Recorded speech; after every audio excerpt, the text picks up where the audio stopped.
Hello everyone, I'm Captain Indifferent, and in this video, I'll be making a detailed guide on obtaining the relic weapons of Heavensward, the Anima weapons. To begin working on your job's relic weapon, you must have reached level 60 on a job that was available during Heavensward, and completed the main scenario quest, Heavensward.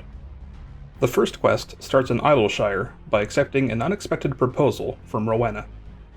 This quest reunites you with Geralt from the first relic weapon quest, and introduces you to Ardashir, the main NPC this time. The following quest is the first proper quest in the chain, Soul Without Life. Make sure you start this quest on the job you want the relic weapon for. First, you must head to Revenant's Toll and speak with Rowena. She will then send you upstairs to meet Sindoni. Once you talk to her, if you don't have a Zeta Weapon to trade her to skip this step, you will have to go acquire luminous crystals from completing fates in the Heavensward zones. There's one elemental crystal tied to each zone: wind from the Sea of Clouds, fire from Azislaw, lightning from Churning Mists, ice from Kerthus Western Highlands, earth from Dravanian Forelands, and water from Dravanian Hinterlands. Once you have one of each element, you can bring them back to Sindoni and trade them for an astral and umbral nodule. If you do happen to have a Zeta weapon, you can skip the fate grind by trading one to Sindoni. The Zeta weapon does not need to be from the same job you are completing the quest on. As you can see, I'm trading in my ninja's Zeta weapon while I'm on my bard's quest to get the astral and umbral nodules. I was nervous about trading it in, since normally you need to have your Zeta weapon in your inventory to get replicas from Drake, but turning it in makes it so the game remembers you traded it in. So don't hesitate to trade your Zeta weapons to save time, unless you really want to hold on to the original. However you get your nodules, bring them back to Ardashir in Azislaw to complete the quest and receive your animated weapon. Ardashir will then have the next quest, Toughening Up, and it will require you to complete 10 specific dungeons in order with your animated weapon equipped. For these, you just need to equip the weapon before you zone out of the dungeon at the end to get credit. Some of the dungeons aren't unlocked through the main scenario quest, so you will need to start the side quest to unlock them. Sestasha Hard is unlocked from the quest It's Definitely Pirates in Western Lenosha. Sunken Temple of Karn Hard is unlocked from the Wrath of Karn in Southern Thanalan. Wanderer's Palace Hard is unlocked from Not Easy Being Green in Upper Lenosha, and Amdapor Keep Hard is unlocked from For Keep's Sake in South Shroud. Once you complete the dungeons and turn in the last part back in Azislaw, you'll receive your Awoken weapon. The next quest, Coming Into Its Own, takes you back to Revenant's Toll to speak with Christiana to acquire 4 specific materials. For the Enchanted Rubber, you need to trade 10 unidentifiable bones and 4 adamantite Francescas. For Fast Drying Carbon Coat, 10 unidentifiable shells and 4 titanium alloy mirrors. For Divine Water, 10 unidentifiable ore and 4 dispelling arrows. And lastly, for Fast Acting Allegan Catalyst, 10 unidentifiable seeds and 4 king cakes. There are multiple ways to acquire the unidentifiable items. For the sake of brevity, here's a graph from the console games wiki. I find that the fastest options are Poetics and farming the normal raids, unless you have a stockpile of the tribal currencies or allied seals. However, it would take 30 runs of each of the specified normal raids to get enough to buy all of the unidentifiable items. So if doing 120 raids or Blue Mage aren't your speed, farming Poetics is the next best, since it isn't time-gated.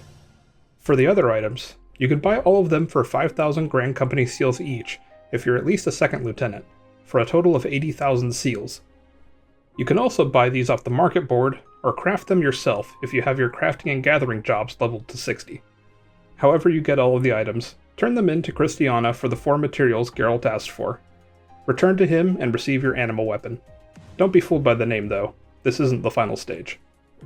The next quest is called Finding Your Voice, in which you will have to gather 5 Aether Oil. These can be bought for 350 Poetics each. However, you can also get 1 Aether Oil for completing the repeatable quest, The Gift of the Archmagus, which can be picked up in Revenant's Toll. This quest requires you to complete each of the Crystal Tower Alliance raids.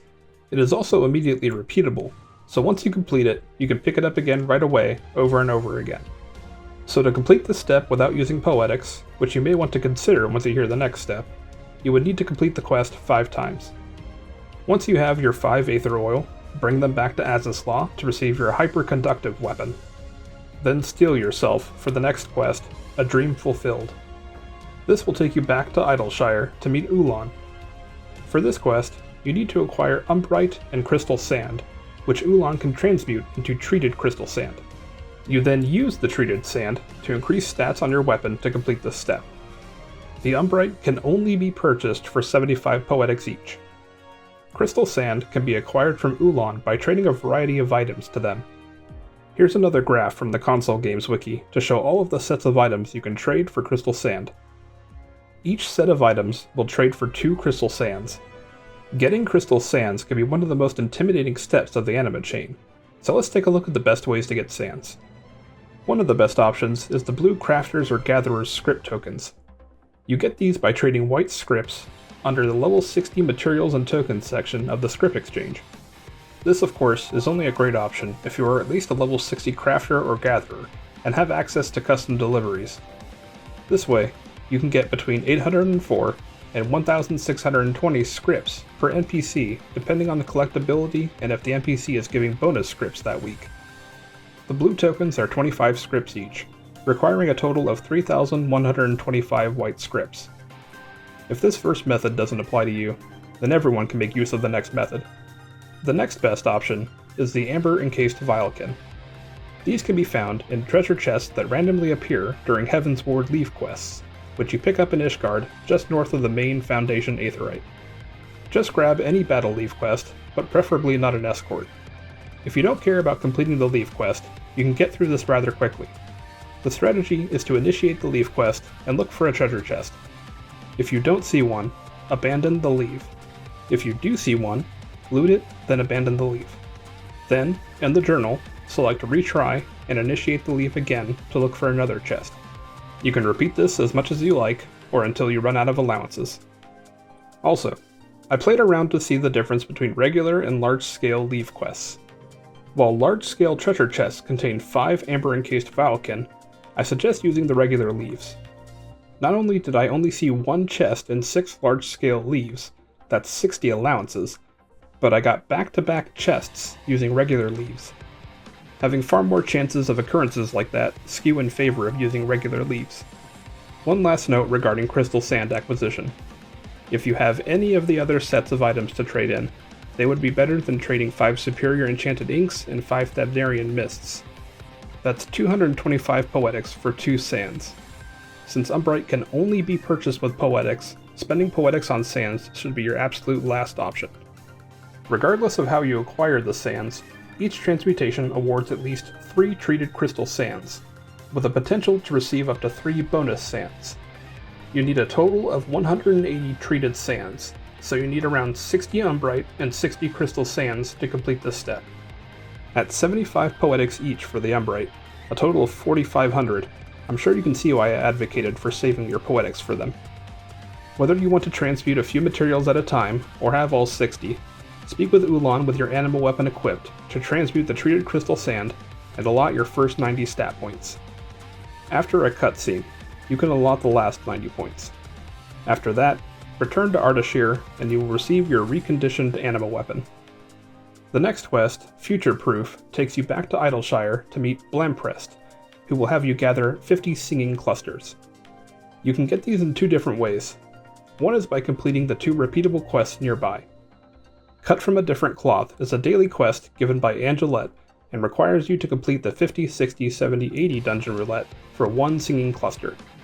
Seeking Inspiration is a weekly quest given by Infelice and requires you to complete the leveling roulette 3 times, which can be done back to back for 18 singing clusters.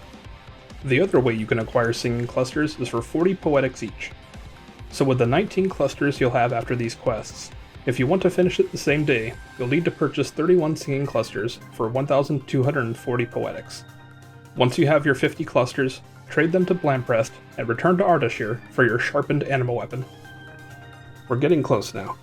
The next quest is called Born Again Anima and has a few steps to it. First, you will have to complete Somal Hard, the Great Google Library Hard, and the Lost City of Amdapor Hard.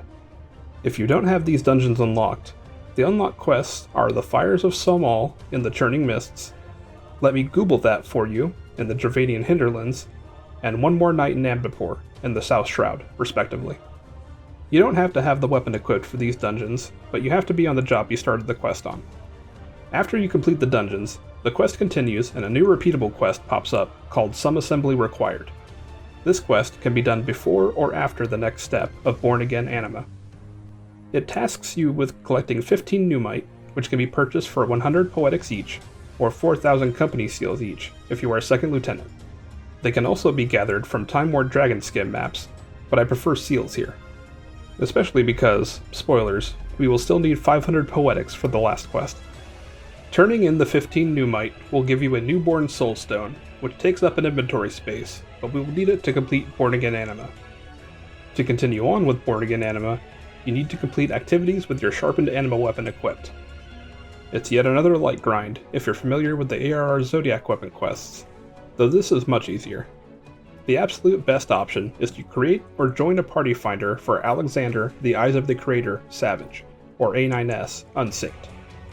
With a group of 4 to 8 players, you can max out your light in 16 to 20 runs depending on if it's rewarding bonus light. This takes around 20 to 30 minutes if you hustle. This is the best option by a mile, but my suggestion for alternatives would be soloing Zervan Extreme if you're level 90, especially if you need the company seals for the Numite. Pro tip: use any weapon coffers you get as a paladin for double the seals. If you absolutely have to, then Heavensward Alliance raids, or Brave Flox's Lawnstop hard, or Copperbell Mines hard would be the next best. If you need to check your progress, you can right-click on the Enhanced Anima class in your key items. Once you get the pop-up that says Ethereal Condensation Complete, you have finished the grind. Take your weapon and newborn soulstone back to Ardashir and receive your completed Anima weapon. But wait, there's still more. There are a couple of transition quests called Body and Soul and Words of Wisdom that take you to Rowena in Idleshire and back to Ardashir a couple of times. Once that is done, the quest Best Friends Forever is the final step. This quest has you complete the majority of the trials in Arumberborn and Heavensward with your Anima weapon equipped. You can clear these with your normal weapon and swap before leaving the trial.